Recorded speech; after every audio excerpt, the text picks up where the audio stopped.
a list of grievances, too. Where do we think she got that sunburn she's calling a tan? Likely in hell, but she'll probably say Barbados.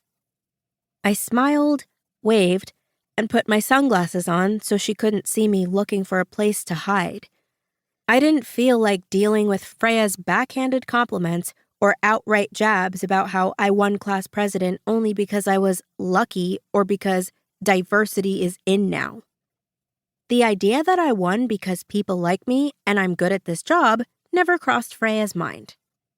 Harder still was knowing that she'd managed to pull about 25% of the votes, which meant that a good chunk of Hirono's junior class agreed with her. I was just about to dig deep and accept the fact that I didn't know Davies' layout well enough to hide when someone pounced on my shoulders, sending my pulse racing as my knees locked to keep me from collapsing. Holy! Got you! Riley Fisher, our class secretary, shouted, and they bounced around to face me and smiled like they'd won a prize. Riley, are you trying to kill me? Sorry, Meg. Didn't you hear me calling for you? I've been yelling from the front door for like 5 minutes. Riley's face faltered slightly as they looked at the two of us. Obviously not, Nadia said, clutching her chest, then immediately pulling her hand away so she didn't wrinkle her crisp white tuxedo shirt. Don't worry about it, I said, smiling, and elbowed Nadia. Riley had been a trickster since we were in the 2nd grade, but they had a heart of gold. Nadia was really only mad that they scared her and probably forced her to forget whatever she was planning to say to scare Freya off. How was your summer? Fairly excellent. Spent most of it working at Mayfield. Like my suntan? Mayfield? What tan? Nadia asked, looking for even a hint of sun on Riley. You are still exceedingly pale. Jewish summer camp 4 hours from here. Riley shook their dark, shaggy hair out of their eyes and smirked like they couldn't wait for the punchline any longer.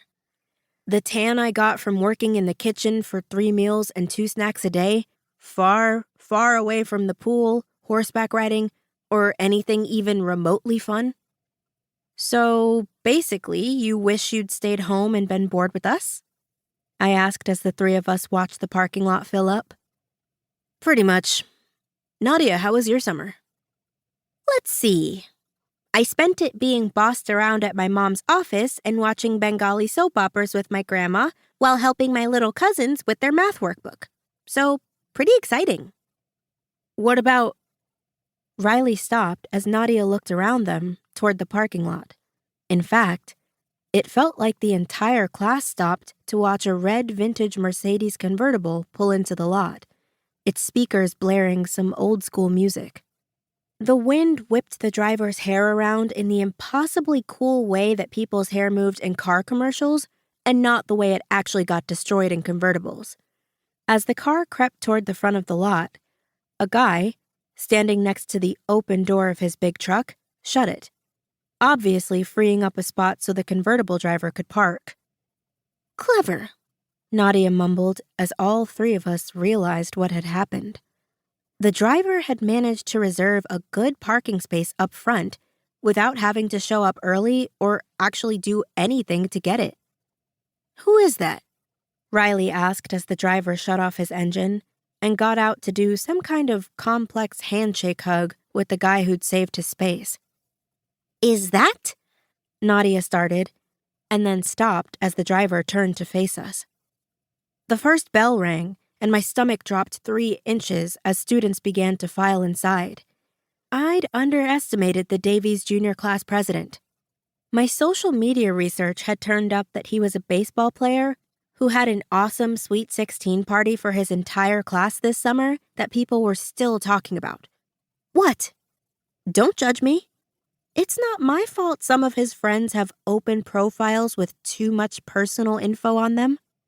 But I didn't know about the classic car, which made my vintage sunglasses collection look mundane.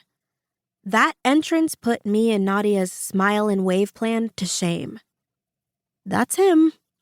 I sucked in my breath and tried not to panic. Even with big black Wayfarer sunglasses on and from 25 yards away, he was unmistakable.